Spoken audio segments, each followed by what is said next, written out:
سورة الأحزاب آیت نمبر 37.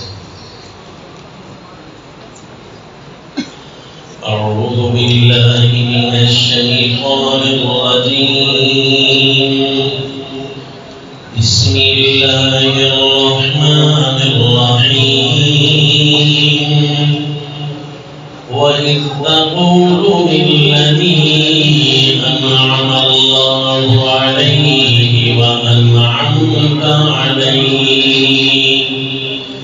وأنعمت عليه أمسك عليك زوجك واتق الله وتخفي في نفسك ما الله مبديه وتخشى الناس والله أحق أن تخشاه. فلما قضى زيد منها وطرا زوجناكها لكي لا يكون على المؤمنين حرج في أزواج أدعيائهم إذا قضوا منهن وطرا وكان أمر الله مفعولا. وصلى الله على النبي الكريم. سورة الأحزاب آیت نمبر 37. آپ صلی اللہ علیہ وسلم کی مدنی زندگی کے واقعات کا تسلسل جاری ہے. گزشتہ سبق میں ہم نے اقامت الدین اور خلافت اسلامیہ کی خوشخبری کے متعلق قرآن کی رہنمائی پڑھی تھی. رسول اللہ صلی اللہ علیہ وسلم پوری روئے زمین پر ایک خوبصورت ریاست کی تشکیل دے چکے، جو ایک مثالی ریاست تھی، جس کے لیے پرانی حکایتوں میں تخیلاتی ریاستیں تو ملتی ہیں، لیکن کوئی ایسا نہیں سوائے انبیاء کے جنہوں نے مثالی ریاست کا قیام کیا ہو. کہتے ہیں کہ دنیا کا بہت بڑا حکیم، اس نے بھی ایک ریاست کی تشکیل دینا چاہی، لیکن وہ ریاست اس کے خیالات تک محدود رہی کہ وہ ریاست پرامن ریاست، وہ ایسی ریاست کا طالب تھا جس ریاست کے اندر اس کے خیالات سے بڑھ کر لوگوں کے لیے آسائش، امن اور لوگوں کی فلاح اور بہبود کا انتظام ہو، لیکن اس کی خیال تک ہی وہ ریاست رہی. کوئی نہیں اس کی تشکیل دے سکا. امام الانبیاء صلی اللہ علیہ وسلم نے جو ریاست تشکیل دی وہ یقیناً ایک مثالی ریاست ہے. اگر کوئی بعد تک آنے والا علی منہاج النبوہ دین کا کام کرنا چاہے گا، دین کا آئین لاگو کرنا چاہے گا، تو اسے ریاست مدینہ ہی بطور وطن کے دیکھنا ہوگا. اسی کے تحت شرع کر کے وہ اپنی ریاست کی تشکیل کرے گا، تب تو فائدہ ہوگا، ورنہ وہ دنیا کو امن نہیں دکھا سکتا. پھر اللہ تعالیٰ کی طرف سے حکم ہوا کہ اسی نہج پر، اسی نبوی طریقے پر تم نے اللہ کی زمین پر اللہ کا نظام نافذ کرنا ہے، اور اس کی تمہیں خوشخبری دی جاتی ہے کہ یہ تم کرو گے. گزشتہ سبق میں ہم سن چکے خلافت علی منہاج النبوہ، اس کا طرز اور اس کے خط و خال اور اس کا خاکہ جو قرآن نے پیش کیا ہے. پھر کیا رسول اللہ صلی اللہ علیہ وسلم نے جب ریاست کی تشکیل کی تو کیا آپ نے وہ مناظر صحابہ کو سکھائے ہیں کہ تم نے بھی اسی طرح اللہ کی زمین پر اللہ کا قانون لاگو کرنا ہے؟ ان قوانین میں سے ایک قانون آج کے سبق میں ہم پڑھتے ہیں کہ رسول اللہ صلی اللہ علیہ وسلم اپنے معاشرے کی اصلاح کیسے کرتے ہیں. کچھ ایسی چیزیں جو کفار اور منافقین اور مشرکین کی رسول اللہ صلی اللہ علیہ وسلم کے صحابہ اکرام کے ایمان اور اسلام تسلیم کرنے کے باوجود کچھ ایسے مشرکین کے خیالات تھے جن کو ابھی صاف کرنا تھا۔ ان میں سے ایک یہ بھی تھا کہ کسی بھی بچے کو بیٹا بنا لیا جائے، لے پالک بنا دیا جائے، متبنہ بنا دیا جائے تو اسے حقیقی بیٹا تصور کرتے ہیں۔ یہ دور جاہلیت کی رسم تھی۔ ظاہر ہے یہ جھوٹ ہے، سچ تو نہیں ہے۔ ذالکم قولکم بافواہکم، اس کا حقیقت کے ساتھ کوئی تعلق نہیں، یہ صرف منہ بولی باتیں ہیں۔ کسی کو بیٹا کہہ دینے سے بیٹا بن تو نہیں جاتا، اس کا حقیقت کے ساتھ کوئی تعلق نہیں تھا۔ لیکن چونکہ زمانہ جاہلیت کی یہ رسم تھی، اس کو توڑنا تھا، تو اس کا طریقہ رسول اللہ صلی اللہ علیہ وسلم کے گھر سے اللہ نے جاری فرمایا۔ اس کی صورت یہ بنی کہ حضرت سیدنا زید رضی اللہ تعالیٰ عنہ، یہ وہ صحابی ہیں جن کا نام مقدس ان الفاظ میں قرآن پاک کی اس آیت میں موجود ہے۔ جزوی فضیلت میں اس صحابی رضی اللہ تعالیٰ عنہ کو یہ فضیلت حاصل ہوئی ہے کہ آپ کا نام قرآن پاک میں موجود ہے۔ حضرت زید رضی اللہ تعالیٰ عنہ یہ عرب کے موکل قبیلے سے تعلق رکھتے تھے۔ جس طرح دور جاہلیت کے اندر ایک دوسرے کے ساتھ ظلم و زیادتی یہ عام تھی، کوئی کسی کا پرسان حال نہیں ہوتا تھا، کوئی کسی کا دکھ کا شریک نہیں ہوتا تھا۔ زمانہ جاہلیت کے خد و خال یا اس کے نقشے سمجھانا آج کے دور میں مشکل نہیں ہے، کیونکہ بین ہی دور جاہلیت اب ہمارے زمانے میں واپسی کر چکا ہے، وہ لینڈ کر چکا ہے۔ آج اگر کوئی 10 کلومیٹر کے فاصلے پر پرامن اور خیر خیریت سے سفر کر کے آتا ہے تو وہ بڑی خوشی سے بتاتا ہے کہ میں خیر خیریت سے واپس آ گیا ہوں۔ کوئی ایسا 10 کلومیٹر کا فاصلہ نہیں ہے جہاں پر درندے اس کی گھات لگا کر نہ بیٹھے ہوں، جہاں پر ظالم کسی کے جان کے دشمن نہ بیٹھے ہوں، کسی کے مال کے پیاسے نہ بیٹھے ہوں۔ یہ ہمارے یہاں دور جاہلیت کو سمجھنا کوئی مشکل نہیں ہے۔ اسی طرح سیدنا زید رضی اللہ تعالیٰ عنہ اپنے والدہ ماجدہ کے ساتھ جا رہے تھے کہیں راستے کے سفر میں، تو کسی قبیلے نے ان پر حملہ کیا اور ان کے مردوں اور بچوں کو اٹھا لیا اور حضرت زید رضی اللہ تعالیٰ عنہ کو بھی اٹھا کر اوکاز کی منڈی میں آ کر فروخت کر دیا۔ حضرت زید رضی اللہ تعالیٰ عنہ چھوٹے تھے، 8 سال کی عمر تھی۔ حضرت سیدہ خدیجہ رضی اللہ تعالیٰ عنہا کے کسی قریبی رشتہ دار نے ان کو خرید لیا تھا۔ یوں وہ حضرت سیدہ خدیجہ رضی اللہ تعالیٰ عنہا کے ساتھ رہنے لگ گئے۔ جب خدا کا کرنا ایسا ہوا کہ سیدنا زید رضی اللہ تعالیٰ عنہ کی زندگی کے ایام رنگین ہونے تھے، تو انہی دنوں سیدہ خدیجہ رضی اللہ تعالیٰ عنہ کو شرف نکاح کا تشرف حاصل ہوا کہ رسول اللہ صلی اللہ علیہ وسلم کے عقد نکاح میں آئیں۔ تو حضرت زید رضی اللہ تعالیٰ عنہ بھی رسول اللہ صلی اللہ علیہ وسلم کے خادم بن گئے۔ اللہ کے نبی نے انہیں اپنی خادمیت اور غلامیت سے آزاد کر دیا اور بیٹا بنا کر رکھ لیا۔ تو اس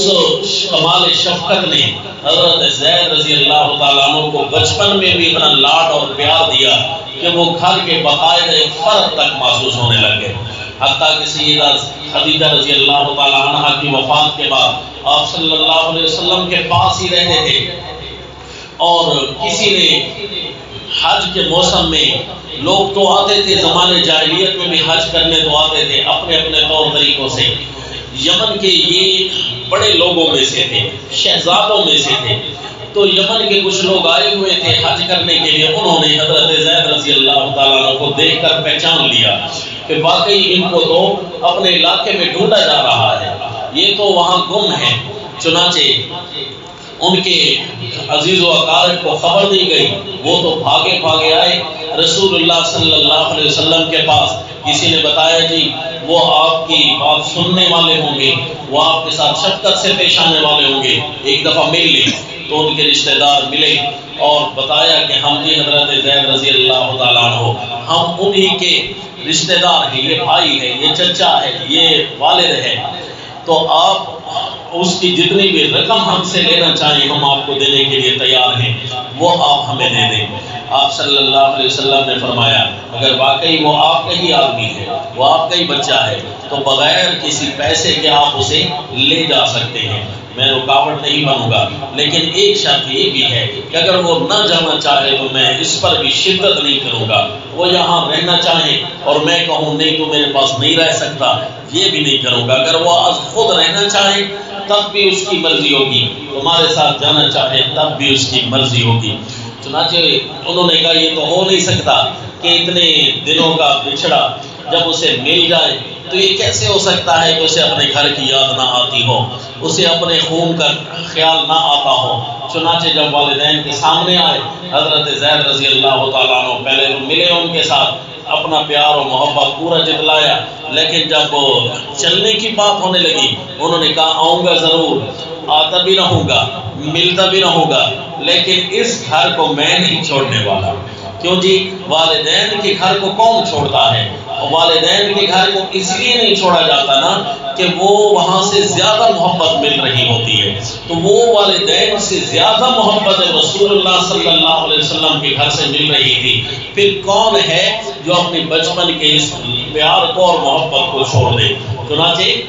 حضرت زید رضی اللہ تعالیٰ عنہ نے فرمایا رہنا تو مجھے یہی ہے، تو آپ صلی اللہ علیہ وسلم نے اس وقت ہی فرمایا تھا کہ یہ زید اب سے میرا بیٹا ہے۔ باقاعدہ ایک روایت میں آتا ہے کہ آپ نے حرم پاک میں جا کر اعلان کیا کہ آئندہ اس کو یہ میرا بیٹا ہوگا، چنانچہ مشہور ہو گئے زید بن محمد صلی اللہ علیہ وسلم۔ تو ان کا پہلا نکاح آپ صلی اللہ علیہ وسلم نے اپنی رضائی بہن سے حضرت ام ایمن رضی اللہ تعالی عنہا سے کیا، انہی کے بدن سے حضرت سیدنا اسامہ ابن زید رضی اللہ تعالیٰ عنہ جن کا لقب مبارک ہے حدیث میں حب رسول اللہ صلی اللہ علیہ وسلم، تو وہ پیدا ہوئے۔ پھر دوبارہ آپ صلی اللہ علیہ وسلم نے ان کا نکاح اپنے خاندان میں یوں کرنا چاہا کیونکہ میرا بیٹا ہے اور ان کو قریب سے قریب شرف ملنا ہے، چنانچہ آپ نے اپنی پھوپھی ذات بہن حضرت سیدہ زینب بنت جحش رضی اللہ تعالی عنہا ان کی طرف پیغام بھجوایا، تو انہوں نے تھوڑی پس و پیش کے ساتھ قبول کر لیا۔ پس و پیش اس لیے کی کہ اگرچہ یہ آپ کا بیٹا بنا ہوا ہے لیکن ایک طرح سے غلام تو ہے نا، تو غلام اور دوسری طرف سے قریشی الاصل قریش کے خاندان کی عورت ہو اور یہ مکہ کے سرداروں میں سے گنی جاتی ہے، یہ ان کا آپس میں شاید جوڑ نہ لگ سکے، کف نہ بن سکے، تو لیکن اللہ کے نبی صلی اللہ علیہ وسلم نے فرمایا یہ تو میرا بیٹا ہے،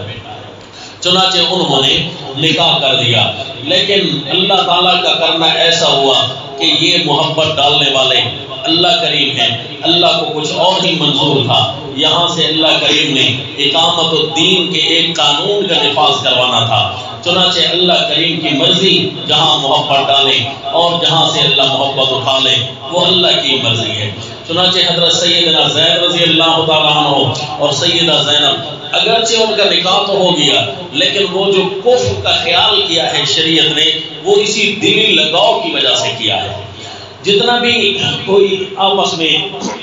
رشتوں کا نباہ کرے وہ جو دلی خیالات ہوتے ہیں ان کو بدلنا انسان کے اپنے بس میں بھی نہیں ہوتا، لہذا کہتے ہیں کہ دل بحر محبت ہے، محبت یہ کرے گا، کہیں اسے روکو گے کہیں جا گرے گا۔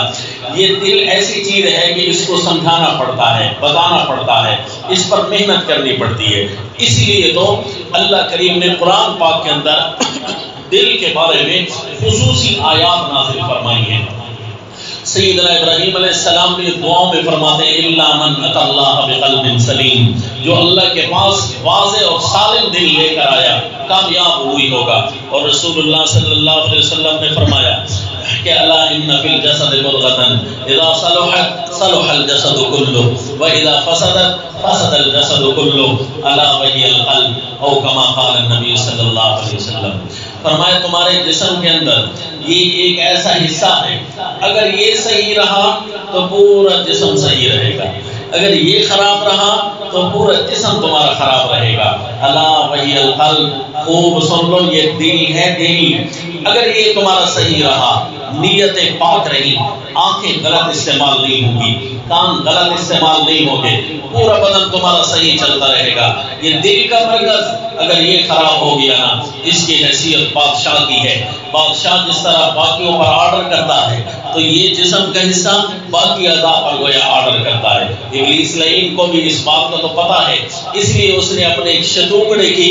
ڈیوٹی لگا رکھی ہے ہر انسان کے ساتھ، ایک نہ ایک چھوٹے شیطان کی ڈیوٹی لگا رکھی ہے انسان کے دل کے ساتھ۔ رسول اللہ صلی اللہ علیہ وسلم نے فرمایا کہ اس کے پاس ایک گناہوں کے زہر کی سونڈ ہے، انجیکشن ہے، ٹیکا اس کے پاس ہے۔ جب انسان اللہ کی یاد سے غافل ہوتا ہے تو وہ گناہوں کا زہر اس کا انجیکشن لگانا شروع کرتا ہے اور گناہوں کا زہر دل میں بھرنا شروع کر دیتا ہے۔ بندے کے خیالات پہلے اللہ تعالیٰ کی طرف نہیں ہوتے، نعوذ باللہ، پھر اور زیادہ گناہوں کی طرف مائل ہونا شروع ہوتا ہے۔ وَإِذَا ذَكَرَ اللَّهَ، اور جب وہ اللہ کی یاد کرتا ہے اِحْتَرَسَ، تو وہ شیطان پیچھے کو ہٹ جاتا ہے،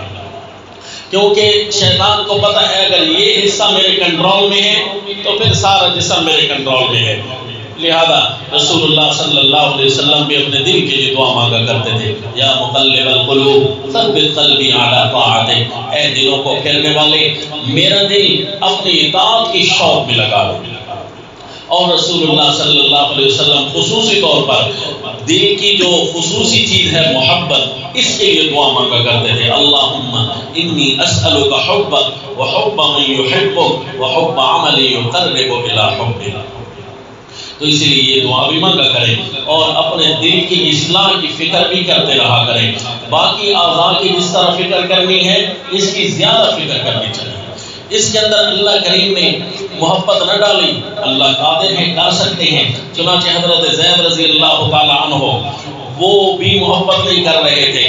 اور حضرت سیدہ زینب رضی اللہ تعالی عنہ بھی محبت ان کے دل میں بھی نہ بیٹھ سکی۔ واللہ عالم کیا حقیقت تھی، مفسرین اکرام مختلف پیرایوں میں یہ باتیں نقل فرماتے ہیں کہ عین ممکن ہے ان کے ذہن میں یہ ہو کہ میں قریش کی عورت ہوں اور یہ اس پر ظاہر غلامیت کا داغ لگا ہوا ہے، یہ تو بازاروں میں بکتا رہا ہے۔ اور حضرت زید رضی اللہ تعالیٰ عنہ ذرا سا منہ بنتے دیکھتے تو فرماتے میں محمد صلی اللہ علیہ وسلم نبی کا بیٹا ہوں صلی اللہ علیہ وسلم، اور یہ حال تو ظاہر ہے جب کسی کو موڈ آف ملے تو فوراً ہی بندے کے تیور تبدیل ہو جاتے ہیں۔ تو جیسے ہی موڈ آف ملتا تو اللہ کریم نے حضرت زید رضی اللہ تعالیٰ عنہ تشریف لے آتے آپ صلی اللہ علیہ وسلم کے بعد، اللہ کے نبی لگتا یہ ہے کہ ہمارا گزارا نہیں ہو سکے گا، میں اجازت دیتا ہوں۔ جس طرح کے گھر کا اسپیشلی معاملہ ہو اپنے والد کے ساتھ ہی شیئر کرتا ہے کوئی، تو اسی طرح سیدنا زید رضی اللہ تعالیٰ عنہ آپ صلی اللہ علیہ وسلم کے ساتھ خصوصی معاملہ آ کر ڈسکس کرتے ہیں۔ اللہ کے نبی یہ تو ہمارے نباہ کی کوئی صورت نہیں ہے، گھر جاتے ہیں تو معاملہ صحیح مجھے نہیں لگتا، مجھے تو یہ چھوڑنا ہوگا، نباہ نہیں ہو سکے گا۔ آپ صلی اللہ علیہ وسلم منع کر دیں، کیا کرنا چاہتے ہو، ایسا نہ کریں، کیونکہ بہت بڑا خطرہ تھا۔ جس طرح کسی کا بیٹا ہو تو طلاق ویسے بھی گندی چیز ہوتی ہے، ابغض الحلال الی اللہ الطلاق، اللہ کو اس طلاق پر حلال ہونے کے باوجود بھی غصہ آتا ہے، یہ کسی پر ظلم ہوتا ہے اور ظلم کا بدلہ اللہ تعالیٰ دنیا میں ہی پورا کرا دیتے ہیں۔ اللہ حفاظت فرمائے۔ تو آپ صلی اللہ علیہ وسلم پھر نبی کا گھر ہو، پھر تو تان و تشریح کے ویسے ہی دروازے کھول رکھے ہیں منافقین نے اور دشمنوں نے، تو پھر یہ مدینہ طیبہ میں تو منافقین نے ویسے ہی فریب میں ڈیرے ڈال رکھے ہیں، تو آئے روز یہ تنگ کر رہے ہوتے ہیں، تو پھر یہ کیا ہمارا معاملہ معاف کر دیں گے ہمیں؟ ہماری کوئی غلطی اور گناہ کا تصور ہی نہیں ہوتا، وہ کیچڑ بھی ہمارے اوپر یہ اچھال رہے ہوتے ہیں، تو جب کہیں انہیں کوئی ذرا سا موقع مل جائے گا تو پتہ نہیں یہ کیا کریں گے۔ تو آپ صلی اللہ علیہ وسلم فرماتے ہیں تو مشن کا نقصان ہے، اللہ سے ڈریں، طلاق نہ دیں۔ بار بار حضرت سیدنا زید رضی اللہ تعالیٰ عنہ، پھر ہوتا وہی ہے جو منظور خدا ہوتا ہے۔ آپ ایک دن یہ ہوا کہ حضرت زید طلاق دے کر بتانے آ بھی گئے، جیسے ہی طلاق دی وہی پہنچ گئی آپ صلی اللہ علیہ وسلم کے پاس کہ زوجنا کہا کہ اللہ کے نبی ہم نے آپ کے ساتھ اس کا نکاح کر دیا ہے۔ حضرت زید نے جب طلاق دی تو نکاح آپ کے ساتھ کر دیا ہے، کیونکہ یہ رسم ہم نے توڑوانی ہے کہ حضرت زید آپ کا حقیقی بیٹا نہیں ہے، لہذا اس کی بیوی آپ کے حقیقی بہو نہیں ہے، تو لہذا جب بہو نہیں ہے تو بہو جب نہیں تھی تو اس کے ساتھ نکاح ہو سکتا ہے۔ جتنا بھی کفار اور مشرکین شور مچاتے رہے، ان کی یہ رسم بات توڑنی ہے۔ جب لے پالک بیٹا نہیں بن سکتا تو اس کی جو بیوی ہوتی ہے وہ بہو بھی نہیں بن سکتی۔ اب یہاں پر وہ واقعہ دیکھ لیجیے جو قرآن جس انداز میں بیان کرتا ہے، چنانچہ فرمایا سورہ الاحزاب آیت نمبر 37، اعوذ باللہ من الشیطان الرجیم، بسم اللہ الرحمن الرحیم، وَإِذْ تَقُولُ لِلَّذِي أَنْعَمَ اللَّهُ عَلَيْهِ وَأَنْعَمْتَ عَلَيْهِ أَمْسِكْ عَلَيْكَ زَوْجَكَ وَاتَّقِ اللَّهَ وَتُخْفِي فِي نَفْسِكَ مَا اللَّهُ مُبْدِيهِ وَإِذْ تَقُولُ، اے میرے پیغمبر جب آپ فرما رہے تھے لِلَّذِي أَنْعَمَ اللَّهُ عَلَيْهِ، اس کو جس پر اللہ نے خصوصی انعام کیا تھا، اللہ نے خصوصی انعام کیا کہ آپ کے گھر تک ان کو لے کر آئے، وَأَنْعَمْتَ عَلَيْهِ، اور آپ نے ان پر انعام کیا کہ غلامیت سے آپ نے انہیں آزاد کر دیا، اس کو آپ فرما رہے تھے أَمْسِكْ عَلَيْكَ زَوْجَكَ وَاتَّقِ اللَّهَ۔ مضمون سورت کے ساتھ پھر ربط یاد رکھیں، یہ سورت کیا ہے جی؟ اس کا خلاصہ الامانت الالہیہ، کہ اللہ کی امانت کو اپنے سینے سے لگا کر رکھنا، اللہ نے آپ پر جو انعامات کیے ہیں ان انعامات کی قدر کرنا۔ تو یہ اللہ کے نبی نے بھی کسی پر انعام کیا ہو، اللہ نے بھی انعام کیا ہو، تو کم از کم اس امانت کا خیال کرنا چاہیے۔ آپ صلی اللہ علیہ وسلم فرماتے امسک علیک زوجک واتق اللہ، اپنی بیوی کو اپنے پاس روکے رکھو، واتق اللہ، بیوی کو اپنے پاس شرعی طریقے سے رکھنے کا طریقہ یہ ہے کہ اللہ کا ڈر دل میں ہو، واتق اللہ۔ آپ صلی اللہ علیہ وسلم جانوروں کے بارے میں بھی فرماتے اتقوا اللہ فی ہذہ البہائم، ان جانوروں کے بارے میں اللہ سے ڈرا کرو۔ جب جانوروں کے ساتھ حسن سلوک کو تقوی کی بنیاد پر ہوتا ہے تو گھر کی بیوی کے ساتھ بھی حسن سلوک کو اس سے زیادہ تقوی سے حاصل ہوگا۔ چنانچہ سورہ البقرہ کے اندر حیران کن انداز میں جب اللہ کریم گھر کے مسائل بیان فرماتے ہیں تو اللہ بار بار تقوی کی طرف اور تاکیدات کی طرف توجہ دلاتے ہیں کہ دیکھو اللہ سے ڈرنا، اللہ سے ڈرنا، ظلم نہ کرنا، اپنے الفاظ سے اپنے کردار سے دھیان کرنا۔ تقریباً 2-3 رکوعوں میں 36 صیغے ہیں تاکید کے، جو صرف بیوی کے لیے اللہ کریم نے مردوں کے ذمے لگائے ہیں تاکید کے طور پر۔ مثلا دیکھ لیجیے یہ سورہ البقرہ آیت نمبر 223 سے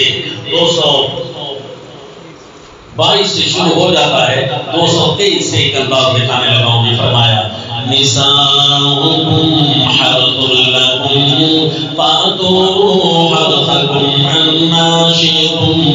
وقدموا لأنفسکم واتقوا اللہ واعلموا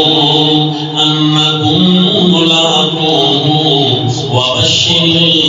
المؤمنین۔ اپنی بیویوں کے ساتھ حسن سلوک کے معاملے میں، اذیت نہ دینے کے معاملے میں اللہ سے ڈرتے رہنا، وَاعْلَمُوا، اور خود سوچنا، أَنَّكُمْ مُلَاقُوهُ، تم نے ایک دفعہ اللہ کو بھی ملنا ہے۔ کیا جواب دو گے جب تم اپنے تابع کسی پر بھی ظلم کرو گے؟ وَبَشِّرِ الْمُؤْمِنِينَ، اور ماننے والوں کو خوشخبری دیجیے میرے پیغمبر کہ اگر کوئی حسن سلوک کے ساتھ پیش آتا ہے تو میں اللہ تمہارے ساتھ خصوصی رحمتیں کروں گا۔ بشر المؤمنین اس مقام پر فرمایا جہاں حسن سلوک کا ذکر ہے۔ اور اسی طرح سورہ النساء کے اندر باقاعدہ ایک پورا عنوان ہے اس موضوع پر کہ اپنی بیویوں پر ظلم نہ کرنا، کیونکہ یہ معاشرے کی کمزور مخلوق ہوتی ہے، تو ان پر ظلم نہ کرنا، بنیاد تقویٰ بنانا۔ چنانچہ سورہ النساء کا ایک لمبا موضوع ہے، اس میں سے صرف ایک چھوٹا سا حصہ دیکھ لیجئے۔ مثلا سورہ النساء آیت نمبر 34 میں فرمایا الرجال قوامون علی النساء بما فضل اللہ بعضهم علی بعض وبما انفقوا من اموالهم فالصالحات قانتات حافظات للغیب بما حفظ اللہ۔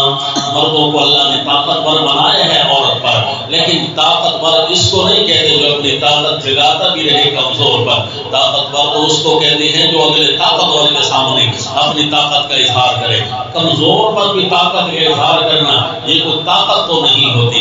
یہ تو بندے کی بزدلی کی طرف اشارہ ہوتا ہے۔ آیت کے آخری حصہ میں فرمایا فَإِنْ أَطَعْنَكُمْ فَلَا تَبْغُوا عَلَيْهِنَّ سَبِيلًا، اگر تمہاری اطاعت کرتی رہی عورتیں فَلَا تَبْغُوا عَلَيْهِنَّ سَبِيلًا، تو ان پر زبردستی کا کوئی بھی راستہ نہ تلاش کرنا، یہ خیال کرنا کہ ان اللہ کان علیٰ کبیرا، اگر تم بیوی سے بلند ہو تو تمہارے اوپر ایک اللہ بھی موجود ہے، اگر درجے میں بیوی سے تم بڑے ہو تو اللہ کبیر ذات بھی موجود ہے، ڈرتے رہنا اللہ سے، ان اللہ کان علیٰ کبیرا، اگر اس سے کوئی کمی کوتاہی ہو جائے تو معاف کر دینا، اللہ تمہیں معاف کر دے گا، ان اللہ کان علیٰ کبیرا۔ رسول اللہ صلی اللہ علیہ وسلم فرماتے امسک علیک زوجک واتق اللہ، اسی لیے اللہ کے نبی نے یوں بھی فرمایا کہ تم میں سے افضل ایمان والا وہ ہے، افضل مومن وہ ہے کہ جو سب سے اچھے اخلاق والا ہو، اور سب سے افضل اخلاق والا وہ شمار ہوتا ہے جس کے اپنے گھر میں سب سے زیادہ اچھے اخلاق ہوں۔ تو لہذا اگر اچھے اخلاق کی پریکٹس کرنی ہے تو اپنے گھر سے ہی مشق شروع کیجیے۔ باہر تو بندہ کسی کے ساتھ ہفتے بعد ہی ملتا ہے، یا ہر وقت تو نہیں نا اس کے پاس رہتا، جہاں ہر وقت بندہ رہتا ہے وہاں پر اخلاقیات کی آزمائش زیادہ ہوتی ہے، تو اہل و عیال کے ساتھ چونکہ ہر وقت رہنا ہوتا ہے تو وہاں پر اخلاق کا پتہ چلتا ہے۔ وَإِذْ تَقُولُ لِلَّذِي، تو رسول اللہ صلی اللہ علیہ وسلم بھی فرماتے کہ اللہ سے ڈر، طلاق نہ دے۔ وَتُخْفِي فِي نَفْسِكَ مَا اللَّهُ مُبْدِيهِ وَتَخْشَى النَّاسَ وَاللَّهُ أَحَقُّ أَن تَخْشَاهُ، اور آپ اپنے دل میں کچھ چھپانا چاہتے تھے جسے اللہ ظاہر کرنا چاہتا تھا۔ اللہ نے کیا ظاہر کیا جی؟ وہ جو ظاہر کیا ہے اگر وہ پتہ چل جائے تو وہ چیز خود بخود پتہ چل جائے گی جو رسول اللہ صلی اللہ علیہ وسلم اپنے دل میں چھپا رہے تھے۔ وہ اللہ نے یہ ظاہر کی کہ فلما قضا زید منہا وطنا زوجناکہا، کہ ہم نے آپ کے ساتھ شادی کرا دی ہے۔ حضرت زید رضی اللہ تعالیٰ عنہ نے جب آپ ان کو طلاق دے دی تو یہ چیز اللہ نے ظاہر کی ہے۔ آمنا وصدقنا، ہمیں بھی اسی پر ایمان لانا ہے کہ اللہ کے نبی کے دل مبارک میں بھی یہی بات تھی کہ اگر زید طلاق دے دیتا ہے تو اتنا بڑا زخم ہے کہ زخم پر مرہم سوائے اس کے نہیں لگائی جا سکتی کہ میں خود انہیں زوجہ مطہرہ ہونے کا شرف بخشوں۔ لیکن یہ کیسے ہو سکتا ہے کہ اس وقت جو ماحول ہے وہ اس کا متحمل نہیں ہے؟ ماحول تو کہے کہ جی اپنی بہو سے شادی کر رکھی ہے، تو لہذا جتنے منہ اتنی باتیں شروع ہو جائیں گی۔ تو اللہ کے نبی صلی اللہ علیہ وسلم اپنے مشن کو بچانے کی خاطر دل ہی دل میں خیال رکھ رہے تھے کہ ظاہر کرنے کی چیز ہے تو نہیں، اگرچہ اس کا علاج کا طریقہ صرف یہی ہوگا، لیکن کیا کروں، معاشرہ ہے کہ یہ برابری برداشت نہیں کر سکے گا، کیونکہ بہت سارے ایسے امور تھے جو رسول اللہ صلی اللہ علیہ وسلم ماحول کے متحمل نہ ہونے کی وجہ سے اللہ کے نبی نے ایسے کاموں کو مؤخر کر دیا۔ مثلا حدیث پاک میں آتا ہے کہ آپ صلی اللہ علیہ وسلم نے اپنی زوجہ مطہرہ ام المومنین سیدہ ام عائشہ صدیقہ رضی اللہ تعالیٰ عنہ آپ سے فرمایا کہ میرا دل چاہتا ہے کہ کعبہ کی تعمیر میں اسی بنیادوں پر کھڑی کر دوں جس بنیاد پر سیدنا ابراہیم علیہ السلام نے کھڑی کی تھی، لیکن یہ نئے مسلمان ہیں، شاید یہ کسی پراپیگنڈے کا شکار ہو جائیں، ماحول متحمل نہیں ہے، لہذا میں کعبے کی تعمیر کو چھیڑتا نہیں ہوں۔ بعد میں حضرت سیدنا عبداللہ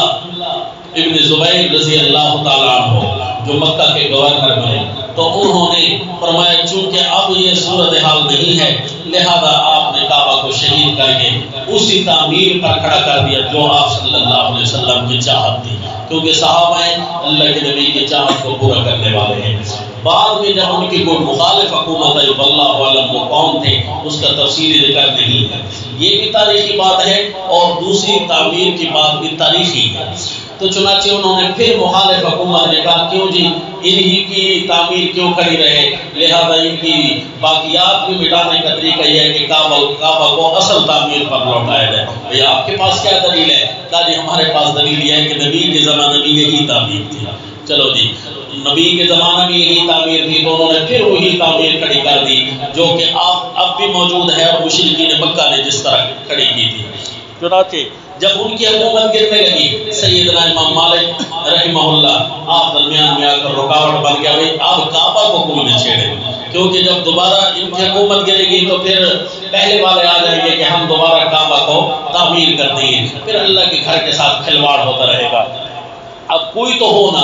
جو اپنے اس پروگرام سے پیچھے ہٹ جائے تاکہ بعد میں آنے والی حکومتیں کم از کم کعبۃ اللہ کے ساتھ چھیڑ چھاڑ نہ کریں۔ تو امام مالک کے فتویٰ کا احترام کرتے ہوئے رحمہ اللہ لوگوں نے پھر تعمیر کعبہ کو چھیڑا نہیں۔ بہرحال یہ اسی طرح آج موجود ہے جس طرح مشرکین مکہ نے بنیاد ڈالی تھی، اور حلال کے پیسے ختم ہونے کی وجہ سے حتیم کا جو ٹکڑا ہے جو آگے سے نشان بنا ہوا ہے یہ ٹکڑا کمرے کا حصہ تھا، لیکن پیسے حلال کے نہ ہونے کی وجہ سے انہوں نے وہ حصہ چھوڑ دیا تھا، تو آج بھی اسی طرح ہی برقرار ہے۔ تو اللہ کے نبی ماحول کے متحمل نہ ہونے کی وجہ سے وہ اپنے دین اور مشن کو بچایا کرتے تھے۔ اس سے ثابت ہوتا ہے مشن کو بچانا یہ ترجیحی بنیادوں پر ہو۔ وَثِيَابَكَ فَطَهِّرْ، کیونکہ اللہ کریم نے سورہ المدثر کے اندر جہاں پر اللہ کریم نے باقاعدہ اعلان کرنے کا حکم دیا تھا تو اس مقام پر بھی اللہ کریم نے یہی حکم کیا کہ وَثِيَابَكَ فَطَهِّرْ وَالرُّجْزَ فَاهْجُرْ، کہ اپنے مشن میں اپنے اوپر کوئی داغ نہ آنے دینا، ورنہ لوگ آپ کو تو کچھ نہیں کہیں گے، آپ کو بنیاد بنا کر آپ کے مشن کو لوگ گالیاں دیں گے کہ دیکھا نہیں یہ فلاں جماعت کے ساتھ تعلق رکھ جاتا ہے، فلاں عقیدہ ہے نا ہے نہیں اسی طرح، یہ عقیدے والے ہوتے ہی اسی طرح ہیں، لہذا سارے برے ہیں، تو لوگ یوں کہنا شروع کر دیتے ہیں۔ تو اللہ کے نبی اس خیال سے بچانے کے لیے دل میں یہ چھپا رہے تھے۔ یہ آپ کو آیت سمجھ آ گئی، بعض جھوٹی روایتوں کے اندر نعوذ باللہ اللہ کے نبی پر بہتان باندھے گئے تھے کہ اللہ کے نبی دل میں خواہش رکھتے تھے اور اوپر سے کہتے تھے کہ نہیں جنہیں طلاق نہ دو، انا للہ و انا الیہ راجعون، یہ مکذوب روایات ہیں، ان کا بیان کرنا بھی جائز نہیں ہے۔ چنانچہ اللہ تعالیٰ نے فرمایا وَتُخْفِي فِي نَفْسِكَ مَا اللَّهُ مُبْدِيهِ وَتَخْشَى النَّاسَ وَاللَّهُ أَحَقُّ أَن تَخْشَاهُ، اے میرے پیغمبر آپ اپنے دل میں کچھ چھپاتے تھے، مَا اللَّهُ مُبْدِيهِ جو اللہ تعالیٰ جس کو ظاہر کرنا چاہتا تھا، وَتَخْشَى النَّاسَ کیا آپ لوگوں سے ڈرتے ہیں؟ تو میں بتا گیا اللہ کے نبی لوگوں سے ڈر رہے تھے، اصل ڈرنا مشن پر تھا کہ وہ ڈر رہے تھے کہ مشن پر اعتراض نہ کریں۔ واللہ احق ان تخشى، اور اللہ کریم زیادہ حقدار ہے کہ آپ ہر معاملے میں انہیں سے ڈریں۔ فلما قضى زید منها وطرا، جیسے ہی حضرت زید نے پورا کر دیا اپنی حالت کو، زوجناکا، ہم نے آپ کے ساتھ شادی کرا دی اس عورت کی۔ حضرت سیدہ زینب رضی اللہ تعالیٰ عنہ فخر سے فرمایا کرتی تھی کہ اللہ تعالیٰ نے ہی میری شادی کروائی ہے، اللہ تعالیٰ نے ہی میرا نکاح کروایا ہے۔ زوجنا کہا، اب یہ قبل العدت عدت تھی یا نہیں تھی؟ جن علماء نے کہا کہ عدت تھی تو انہوں نے کہا کہ زوجنا کہا اے بعد العدت، عدت کے بعد، اور جنہوں نے کہا کہ اس کی عدت نہیں تھی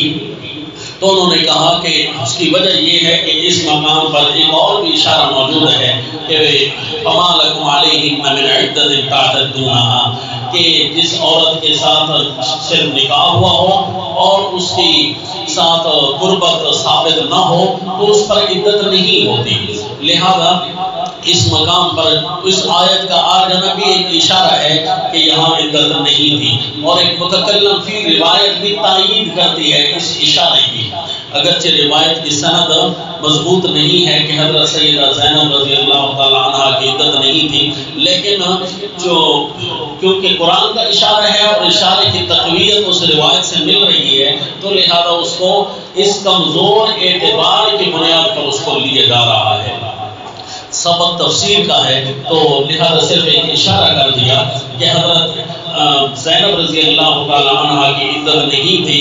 اس کا رجحان صرف موجود ہے، طرفین سے اس کے کوئی کبھی دلائل نہیں ہے، اور قرآن کسی بھی روایت کا تابع نہیں ہوتا بلکہ روایات قرآن کی تابع ہوتی ہیں۔ اب یہ الگ سوال ہے کہ عدت کے احکام سورہ البقرہ میں موجود ہیں یا سورہ الطلاق میں موجود ہیں، تو یہاں پر ایک عدت کا حکم کیوں آیا؟ سوائے اس کے نہیں کہ یہ وجہ ہو کہ حضرت سیدہ زینب کا عدت نہیں تھی، ان کا واقعہ یہاں موجود ہے، تو لہذا یہ جواب یا یہ توجیہ کمزور ہے، یہ تحقیق کی بنیاد پر یہ نہیں ہے۔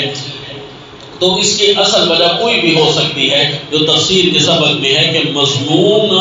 اس صورت کے مطابق واقعی اس ایک حکم کا یہاں آنا انصب تھا،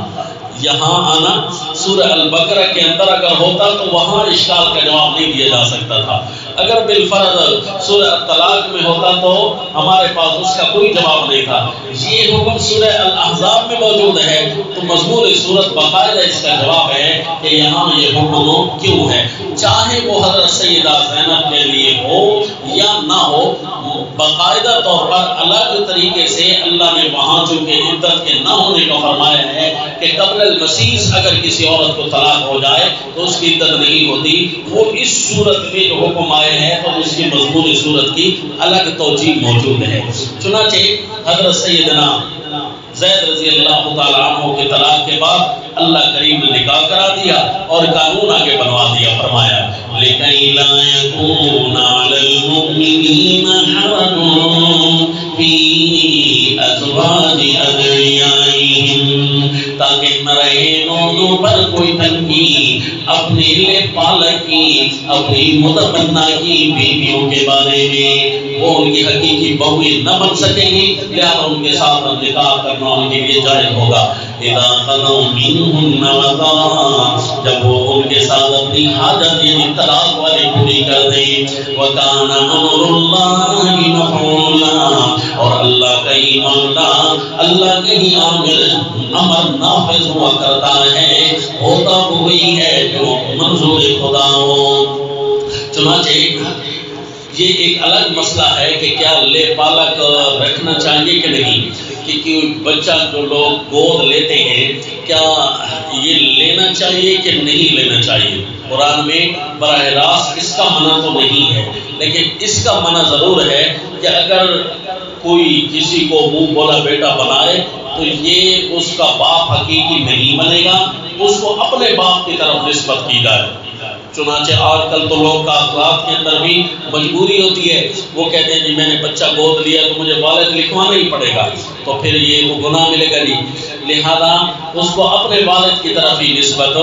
کی جائے۔ یہ قرآن کے نص سے ثابت ہے، ادعوہم لآبائہم هو اقسط عند اللہ فإن لم تعلموا آباءہم فإخوانکم فی الدین وموالیکم، کہ ان کو اپنے والد کی طرف نسبت کر کے بلاؤ۔ اگر ان کا والد گم ہو جائے، اس کا نام ہی نہ ملے، کسی طرح کو گم شدہ بچے ملتے ہیں تو پھر وہ تمہارے بھائی ہیں، پھر بھی اپنا بیٹا نہیں بنا سکتے۔ یہ ایک الگ مسئلہ ہے کہ کسی بچے کو گود میں لینا، اس کی شریعت حوصلہ افزائی کرتی ہے یا حوصلہ شکنی کرتی ہے، تو اس کی حوصلہ شکنی ہے۔ حوصلہ افزائی نہیں ہے بھائی جس روح کو اللہ نے جہاں بھیجا ہے، اللہ ہمارے عقول کے خالق ہیں، ہم اللہ کو مشورہ یہ تو نہیں دے سکتے کہ اس کے لیے یہ گود موضوع نہیں ہے، اس کو اس گود میں ہونا چاہیے، یہ تو ٹھیک نہیں ہے نا جی۔ اللہ نے جس کو جہاں بھیجا ہے، فطرت کا طریقہ یہی ہے کہ اس کو وہیں رکھا جائے، اور اگر کوئی اس فطرت سے ہٹے گا تو پھر ظاہر ہے اس کے لیے مشکلات ہوں گی، اس کے لیے سوٹیبل نہیں ہوگا۔ کیا مشکلات ہیں جی؟ آخر تک تو اللہ نہ کرے کسی کے لیے مشکلات ہوں، اگر کوئی ایسی مشکلات بن جاتی ہیں تو پھر ظاہر ہے بندہ خود فطرت سے ہٹا ہے۔ اگر کوئی ایسی مجبوری بن بھی جاتی ہے، مثلا آفتیں آ گئی ہیں، بچے دودھ پیتے بچے باقی بچ گئے ہیں، تو وہاں مسلمانوں کو مجبوری ہوتی ہے کسی کو گود لے لینا، یا کوئی بھی دوسری مجبوری ہو، تو وہاں پر پھر ان باتوں کا خیال رکھا جائے کہ بچی ہے یا بچہ ہے، بڑے ہو کر خاوند پر یا بیوی پر اس کا پردہ فرض ہو جائے، تو اس نے تو اپنا بیٹا بنا رکھا ہے، جب اس کا پردہ فرض ہو جائے گا، لہذا وہ اپنی بیوی کا یا قریبی کی رضاعت حاصل کر لی جائے، دودھ پلا لیا جائے، رضاعت حاصل کر لی جائے، تو پھر یوں جا کر وہ بچے کو پردہ اتر جائے گا۔ اگر بیٹا ہے تو عورت کے قریبیوں کا رضاعت حاصل کر لی جائے، اگر بچی ہے تو مرد کے قریبیوں کی رضاعت حاصل کر لی جائے، تاکہ کم از کم بڑے ہو کر اسے پردہ تو نہ رہے۔ لیکن یہ کام اچھا نہیں ہے کہ بلا وجہ کسی بچے کو گود لے لیا جائے، کیونکہ اس نے فطرت کو تھوڑا سا ہلایا ہے، اور فطرت میں دخل اندازی کرنا مناسب نہیں ہوتا۔ وما علینا الحمدللہ۔